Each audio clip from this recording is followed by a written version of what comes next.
Welcome back, eh? This is the Canadian Silver Seeker. Merry Christmas, and I hope you guys are having another great day like I am. I just got back from another weekly trip to my LCS. It had been over a week since I went to see him, since I've been buying 25-cent pieces on Kijiji lately. I got a gentleman I'm buying another 40 or 60, maybe 80 quarters off of him in the next few weeks here. I was gonna see him on Friday there, but unfortunately he was unavailable, so I will be seeing him tomorrow instead and probably be picking up $10 face and quarters again. So that'll be awesome for Christmas time, right before Christmas. But I just went by the LCS. I said Merry Christmas, and I asked him about a couple things. I was curious about a 2024 gold-plated silver loonie. I was thinking about, depending on the price, maybe putting that into my collection, just because it has King Charles's face on it, and that is kind of a different design than all the other silver loonies that I have. Still don't think I'm going to get the rest of the silver loonies that I don't have.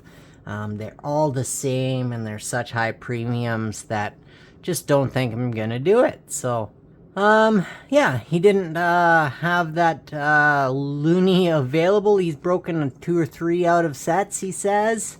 But he couldn't find them, and so not a big deal. He's gonna look for that, and I'll figure out what the price of that is in the future.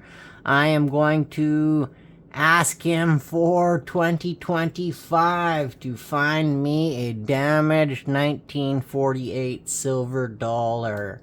And I might just post on Kijiji too to see if I can find one for sale. If someone wants to sell one at a super reasonable price, because the 1948 is just a crazy price for the 0.6 of an ounce of silver that it is due to its 18K mintage. So yeah, I chatted with him for a very brief amount of time. What I ended up getting was a couple quarters instead. Being that I'm buying $10 tomorrow, I didn't want to buy $5 face off of him. Just didn't want to spend that much. I like paying my bills on time too.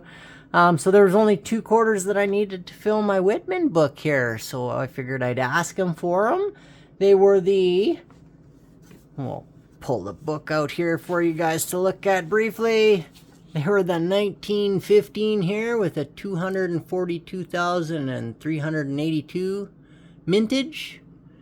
And the 36 dot with a 153,322 mintage. So both of those are very rare. I think the most rare on these pages, if I remember correctly. Don't see any rare ones. Definitely no rarer ones on the other page on the right there. I did go through my third Whitman book too, and my 65 and 66s that I had found really shiny a couple weeks ago. Were shinier than the ones in my book, so I did replace those.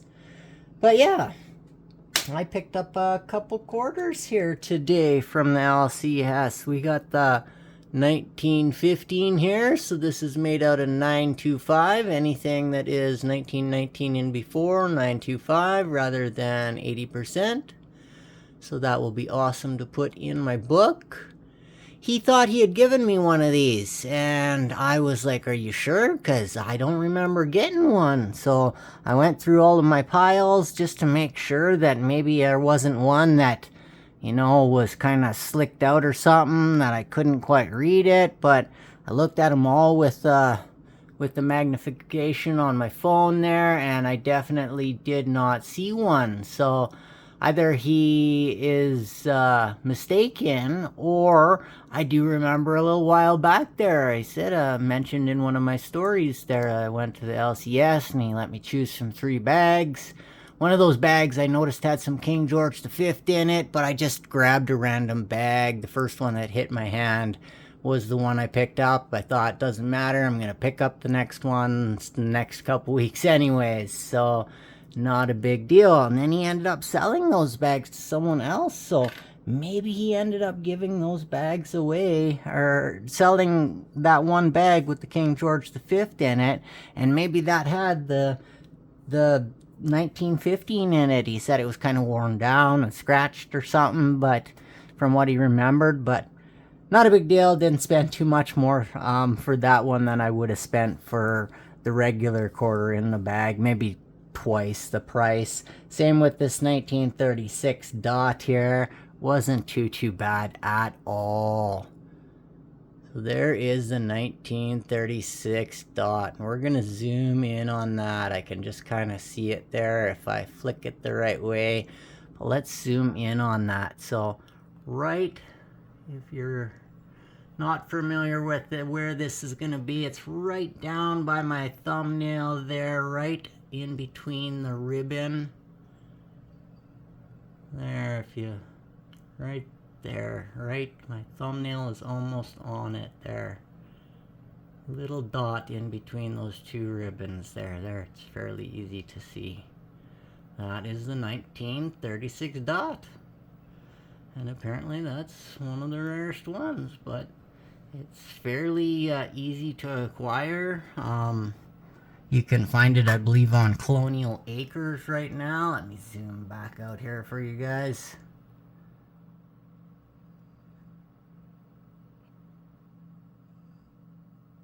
So yeah, if you're interested, you can find the 1936. I was just kind of looking, compare some prices. You can find it on eBay, obviously. Fairly high prices on eBay. But I was finding it on Colonial Acres. And they had quite a few of them for sale. And they had one, actually, or multiples of one in low grades kind of like this for very cheap. Only $17. And I believe it would have been about $12 for shipping, so not horrible. Definitely more than the value of the silver in the coin, but definitely to be expected for a King George V. So yeah, that's cool. I'll be able to fill my Whitman book up and put it away. What else is new? Oh yeah, I figured I'd tell you about this. So I went to roll my 80% roll of quarters from 1920 to 1936, 80% King George V's. And I put it in one of those plastic rolls that I have in this bag here. Well, I have a couple full ones. I have the empty ones elsewhere. Let me see if I can find one here. So yeah, one of these guys here. And as soon as I put it in the roll, actually you can kind of see it there if I, without taking them out, they're that much shorter just due to the wear of the rim on the coin, I'm assuming. But I like double, triple counted them. Yes, definitely $10. And when you look up the like value of the silver in this, that's why I had to, like, as you can see, that was I markered that out because I had to use a paper one instead of a plastic one because it looked like there was an extra $1 missing in the coin rolls. So yeah, when you look them up online, the silver value, I'll put the link of that in the description below, as well as the link to the Colonial Acres site in the description below here. When you look them up, they have the same silver value as any other 80% quarter. So I guess just due to the wear and tear on the coin, they've lost like literally like 4 quarters worth of value in there, almost their like width anyways. So I thought that was kind of interesting, just something to note. But yeah, oh, one other thing I figured I would mention. So it is almost Christmas. Christmas is 3 days away when you're watching this video. And still, the Germanian Mint has not come out with their 2024 Germanian Beast. I have been waiting all darn year to fill this capsule right here. And still nothing yet. I watch their site every single day. I love the Fafnir from 2020. I love the Fenrir from 2022. And I said it probably almost a year ago now. I assume that it is going to be Sleipnir. I could be wrong, but that is my prediction for the Germanian Beast 2024. And I don't know if we're going to see it until 2025. I hate that. I hate it. So many coins come out and they're like, oh, it's 2025 already. And it's still 2024 and they're making us wait. It's the only one. Like, they got so many wonderful products, but I'm trying to stay away from any more premium silver. So I love the Germanian Mint, but I am going to stick to just this series. They got so many wonderful series out there. This is going to be the only one I get, and only the 1 ounce coins, not the 2 ounce or the other versions of them that are also wonderful and amazing coins, but just too much premium silver. I like filling this bag right over here. It's awesome to fill this up with junk silver. I think that's going to help, even out the silver price for all of the premium silver that I buy in the end, hopefully. But yeah, that's about it. Just wanted to chat with you guys before Christmas. I hope you guys have the best of Christmas and happy holidays out there. I'll maybe make a video again in a day or two here if I get those quarters and say Merry Christmas again. But that's it. Thanks for listening to me ramble. Remember, you guys are amazing and you mean the world to me. And it doesn't cost you a single piece of silver or gold to like and subscribe. You guys mean the world to me. Happy stacking, eh?